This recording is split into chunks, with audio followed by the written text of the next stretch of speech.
जय श्री कृष्णा, राधे राधे। मैं अनिशा यादव भदोही जिला से आप सभी का स्वागत करती हूँ, अभिनंदन करती हूँ। आज हम लोग एक बेटी विवाह का गीत लेकर के आए हैं। अच्छा लगेगा तो लाइक शेयर और सब्सक्राइब जरूर करिएगा। गाना पूरा सुनिएगा। नदिया किनारे बाबा किसका बाजन बाजे जी। नदिया किनारे बाबा किसका बाजन बाजे जी। किसको लूटन आए सगरी बराती जी। किसको लूटन आए सगरी बराती जी।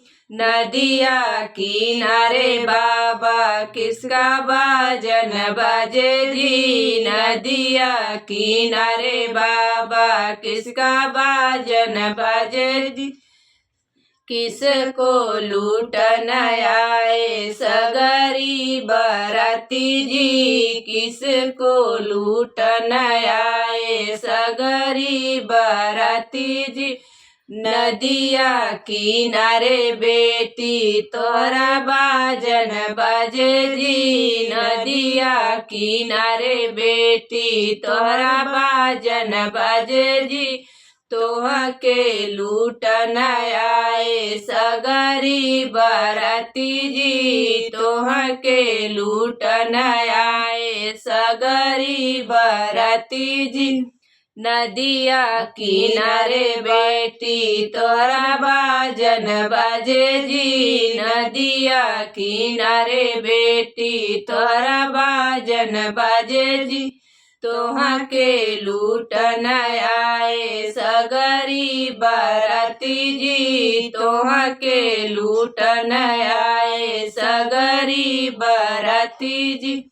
सोने का पिजड़वा गढ़ाया मोरे बाबा जी। सोने का पिजड़वा गढ़ावा मोरे पापा जी। पिजड़ा में बंद करके रखा मोरे पापा जी। पिजड़ा में बंद करके रखा मोरे पापा जी।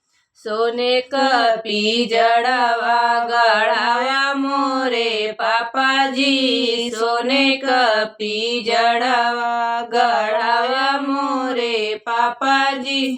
पिजड़ा में बंद करके रखा मोरे पापा जी। पिजड़ा में बंद करके रखा मोरे पापा जी।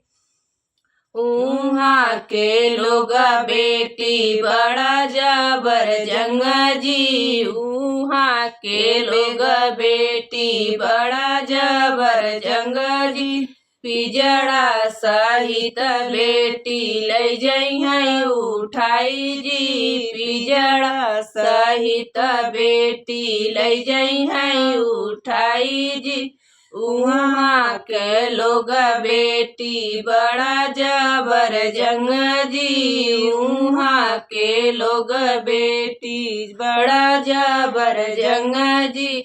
पिजड़ा सहित बेटी ले जइहै उठाई जी। पिजड़ा सहित बेटी ले जइहै उठाई जी। नदिया किनारे बेटी तोरा बाजन बाजे जी। नदिया किनारे बेटी तोरा बाजन बाजे जी।